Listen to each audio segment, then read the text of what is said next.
पाकिस्तान की beverage market में हमेशा से सिर्फ दो नाम का राज रहा है, पेप्सी और कोको कोला। लेकिन क्या कोई पाकिस्तानी हिम्मत वाला इस बड़ी दीवार को तोड़ सकता था? ये दास्तान है एक ऐसे ख्याल परस्त शख्स की, जुल्फिकार अहमद, जिन्होंने बचपन के ख्वाबों से शुरुआत की और अपने ब्रांड कोला नेक्स्ट को हर मुश्किल के बावजूद पाकिस्तान की शान बना दिया। लेकिन जब वो उरूज पर थे तब उनकी जिंदगी में आया सबसे बड़ा तूफान। क्या इसके पीछे कोई कारोबारी दुश्मनी थी या कोई गहरी साजिश? इस ब्रांड की कहानी इतनी दिलचस्प है कि एंड तक लाजमी देखनी पड़ेगी। पूरी कहानी का आगाज होता है तकरीबन 45 साल पहले, जहां हाजी रियाज अहमद के घर में पैदाइश होती है जुल्फिकार अहमद की। कराची से ताल्लुक रखने वाले हाजी रियाज अहमद पराचा फैमिली से बिलोंग करते थे, जिनका फैमिली बिजनेस था टेक्सटाइल, जहां वो धागे और कपड़े दुनिया भर में एक्सपोर्ट करते थे। लेकिन पराचा फैमिली का सफर सिर्फ टेक्सटाइल तक महदूद नहीं था, साथ ही उन्होंने मिजान ग्रुप भी शुरू किया।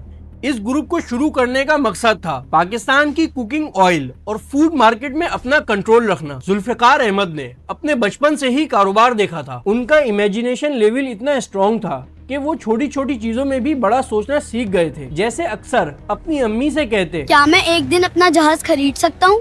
हाँ बेटा जरूर। और जब 5 स्टार होटल के पास से गुजरते तो मासूमियत से सवाल करते, अम्मी क्या मैं ये होटल खरीद सकता हूँ? ऐसी बातें इनकी सोच का अंदाजा दिखाती थी। और यही सवाल जब वो अपने अब्बू से करते थे, क्या मैं ये होटल खरीद सकता हूँ? ख्याली पुलाव बाद में बनाना, पहले जाके पढ़ाई करो।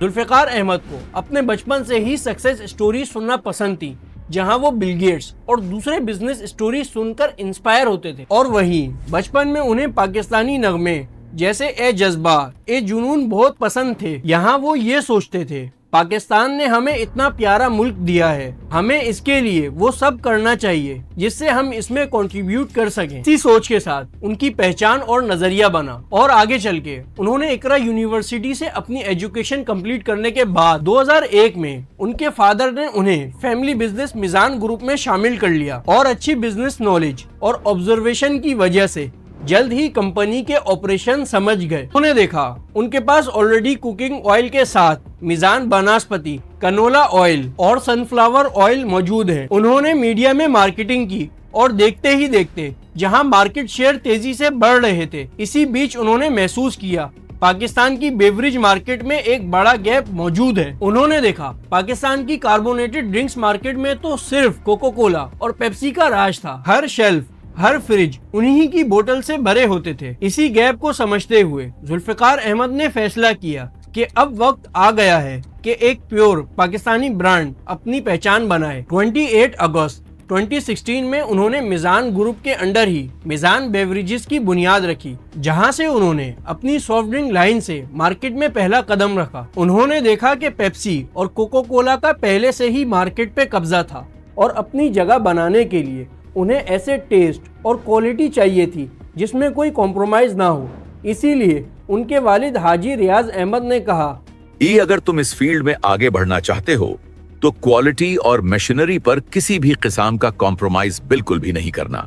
सबसे पहले उन्होंने टेस्ट मेंटेन करने के लिए 1.5 साल की लंबी रिसर्च की और ऐसे फ्लेवर्स बनाए जो पेप्सी और कोका कोला को टक्कर दे सके। और दूसरा, उन्होंने चाइना से सस्ती मशीनरीज मंगवाने के बजाय जर्मन की टॉप कंपनी KHS ग्रुप से अपनी मशीनरीज इंपोर्ट करवाई, क्योंकि उनका रूल सिंपल था, पैकेजिंग हो, टेस्ट हो या मशीनरीज, सब कुछ A+ होना चाहिए। टेस्ट और क्वालिटी मेंटेन करने के बाद एक ऐसा इम्तिहान उनका इंतजार कर रहा था जिससे पाकिस्तान की बहुत सी कंपनीज बंद होने वाली थी। मिजान बेवरेजेस का पूरा एनर्जी सिस्टम इलेक्ट्रिसिटी पर चल रहा था, लेकिन पाकिस्तान की पुअर इकोनॉमी की वजह से इलेक्ट्रिसिटी सप्लाई बार बार रुकने लगी। इस प्रॉब्लम को सॉल्व करने के लिए उन्होंने गैस जनरेटर में हेवी इन्वेस्टमेंट किए। लेकिन यहाँ पे बात खत्म नहीं हुई। बाद में गैस और बिजली दोनों की शॉर्टेज हो गई, तब उन्हें डीजल जनरेटर में इन्वेस्ट करना पड़ा और गैस की शॉर्टेज को देखते हुए कॉइल बेस्ड बॉयलर भी लगाने पड़े। यहाँ एक बात समझना जरूरी है, ज्यादा इंडस्ट्रीज इतनी फ्लेक्सिबल नहीं होती जो बार बार अपनी एनर्जी सोर्स के लिए मशीनरीज चेंज करना अफोर्ड कर सकें।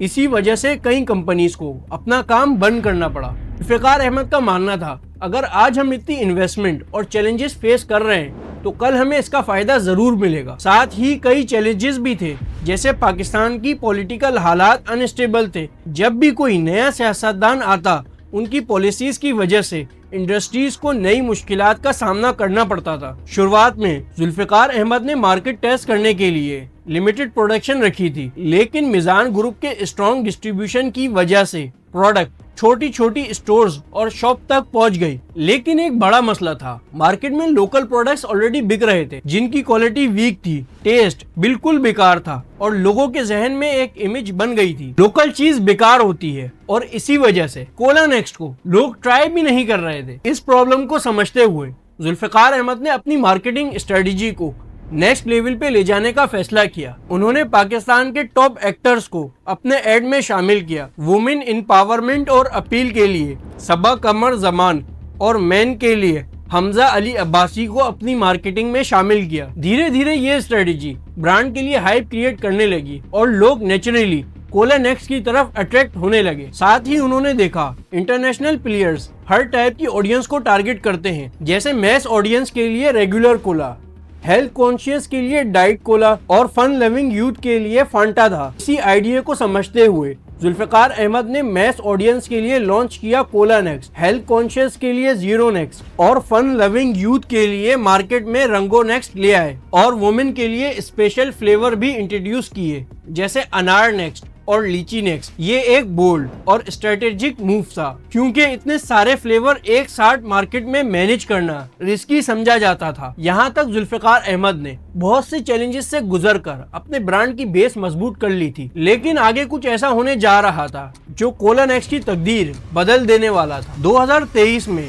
गजा इसराइल कॉन्फ्लिक्ट के चलते पाकिस्तान में बायकॉट्स कैंपेन शुरू हो गई थी। इस वेव के साथ पेप्सी और कोको कोला जैसे डोमिनेट करते ब्रांड्स की इमेज खराब होने लगी। लोग कहने लगे अब वक्त आ गया है कि हम अपने पाकिस्तानी ब्रांड को सपोर्ट करें। और उस वक्त मार्केट में एक ही ऐसा प्रोडक्ट था जो पेप्सी का असली रिप्लेसमेंट बनने की पूरी ताकत रखता था, मतलब टेस्ट, क्वालिटी, हर चीज में परफेक्शन। जुल्फिकार अहमद काफी सालों से टेस्ट और क्वालिटी पर काम कर रहे थे, जिस वजह से ये प्रोडक्ट लोगों के दिल में बसने लगा। कंपनी ने भी इस मूवमेंट का फायदा उठाया और अपना स्लोगन ही बदल दिया, क्योंकि कोला नेक्स्ट है पाकिस्तानी।